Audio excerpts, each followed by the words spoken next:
Hello and welcome back to Summer Transfers. This is the little series that I kind of run on a Friday where I go back through the transfers of the week and show you guys some that you might have missed and just keep you up to date with all the stuff that is going on in the footballing world. If you enjoy it and want me to carry on, make sure you smash that like button so I know that you guys want to see this, and I'll keep making them and keep keeping you up to date and keep going back and researching them and keeping myself up to date. So I personally really enjoy doing these type of videos, and if you do enjoy them, like I said, smash a like and I will carry on making them each week and we can go through the summer with the transfers together. If you want to get any coins, there's a link down in the description to IG Sky.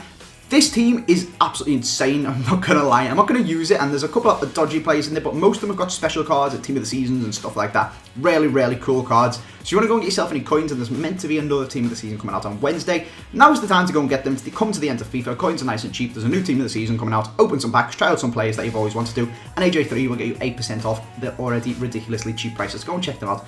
Their link is down in the description. But let's just get straight into this and take a look at Asmir Begovic, who has of course gone to Chelsea. A fun fact about Begovic is someone asked him how much he could bench, and he said about 40 games a season. Poor old Begovic is probably not going to play too much for Chelsea. He's going to just basically sit on the bench behind good old Courtois. But I say good old Courtois. Courtois is about 22 and he's like the best goalkeeper, or one of the best goalkeepers in the world. So that's of course why Begovic isn't going to play. But he's decent cover. He's probably getting paid a fortune and he probably doesn't mind too much. In front of him, we have got Stambouli, who has gone from Tottenham Hotspur to PSG. Now, I like to pride myself on knowing quite a lot about the Premier League. I don't know too much about like La Liga and the Serie A and the Bundesliga and stuff like that. I know even less about like, the Dutch League and the Pro League and all the smaller leagues. But the Premier League, I know quite a bit about it. I watch all of the games, watch Match Today every week. I'll keep up to date on like the Premier League subreddits on Reddit and all stuff like that.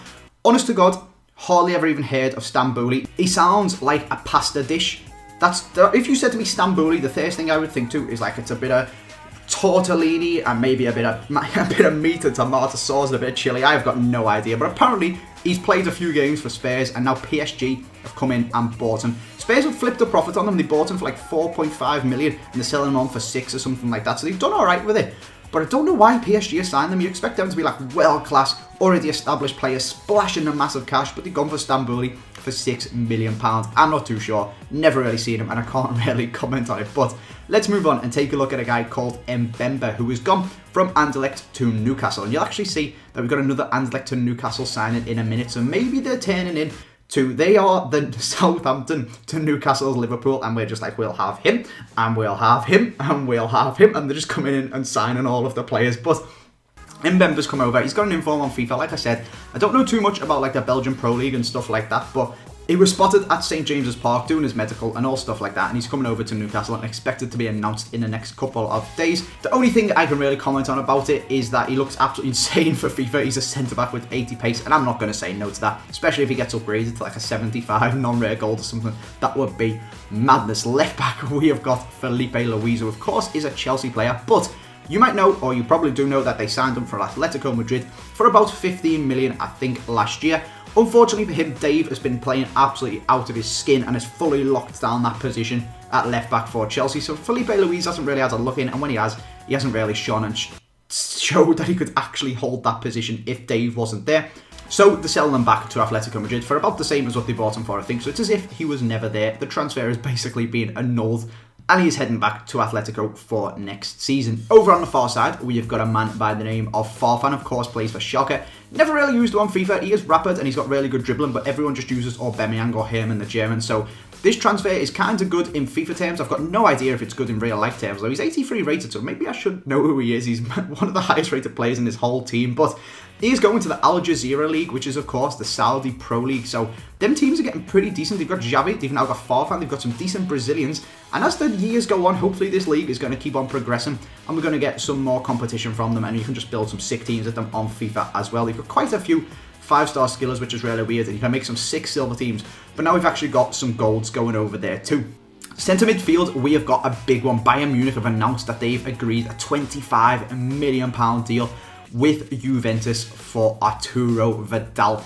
With just, again, regards to FIFA, because I'm a massive FIFA nerd, this is going to be insane. Vidal is like the best midfielder on this game. I know you can pop him next to Lahm and Schweinsteiger and that Castro who's in the Vidal club. Oh my god, it's going to be mental. I'm actually so happy just for pure FIFA terms that you can put Vidal into a Bundesliga squad. Real life though, he's only 28, 25 million. He's properly dirty, but one of the better midfielders in the whole world. Box-to-box midfielder. He is insane, so it's probably going to be a really good signing for Bayern with regards to that. And like I said, I'm just looking forward to using them in a Bundesliga team on FIFA.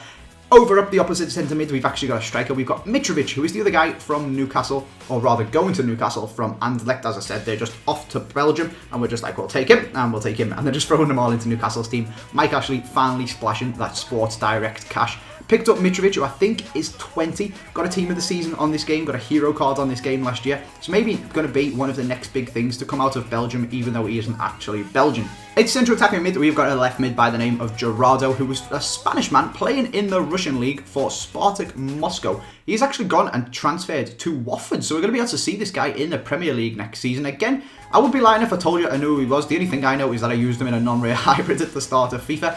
But he looks alright, and Watford don't have too many goal players, so he's a goal player, and he's probably going to improve their team. And I looked on his card on Foothead, and there's loads of Watford fans absolutely buzzing that they've signed a really good player. So they were like, I didn't think we'd ever sign players like this, but there you go, lads. You've got Gerardo, and he's going to come to the BPL, and I'm going to see, hopefully, a lot more of him next season. In front of them then, starting off the forwards, left wing, we've got El Shaarawy going from AC Milan to Monaco. So again, Monaco and PSG are the teams in the French league that don't half splash the big bucks, and they've gone and picked themselves up El Shaarawy, who is kind of like gone off the burner. He was going to be the next big thing and like potential going through the roof, and I think he got injured and kind of petered down. But he started to come back, and Monaco have gone and splashed the cash and took him over to there. Right mid, we have got Quaresma, who has gone over to the Turkish league. So joining Nani, them two always seem to play in the same league as each other. The Portuguese link with the 5-star skills on either wing is absolutely insane. Quaresma going over to Besiktas, while Nani is, of course, at Fenerbahce. So you never get a perfect link, and even if you could, there's literally no way to link a left mid to a right mid anyway, so it doesn't matter. But you can just pop a Portuguese guy in the middle and make like a hybrid with 5-star skill. Oh my god, it's absolutely mental. And they just seem to follow each other around the two leagues, which I'm not complaining about, because even though I'm terrible at skills, I do like to at least try them. Finishing off the team then, we have got Liverpool signing Christian Benteke, £32.5 million from Aston Villa. This guy has come over to Liverpool. Do I think this is value for money? I'm not really sure. Lukaku cost 28.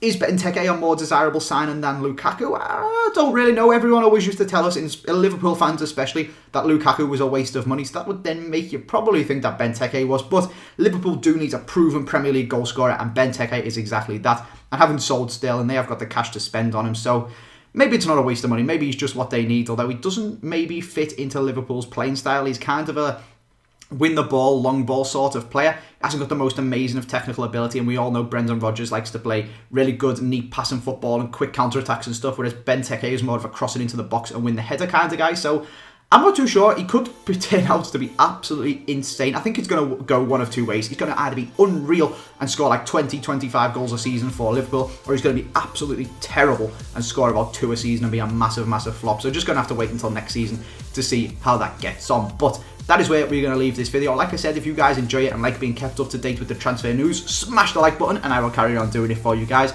if I know that that is what you like. Make sure you subscribe if you are new around here. More videos coming out over the weekend. I have got the builders in, which is probably annoying, and that is no euphemism for being on my period or something like that. I genuinely do have people just hammering constantly all day. Looking though, you've probably seen that I went down to Tom's and we recorded loads of videos for you guys. So we're going to have some cool stuff that's coming out soon, so keep tuned for that. For now though, that is where I'm going to leave you. Hope you have enjoyed it. Thanks for watching, and I'll see you next time.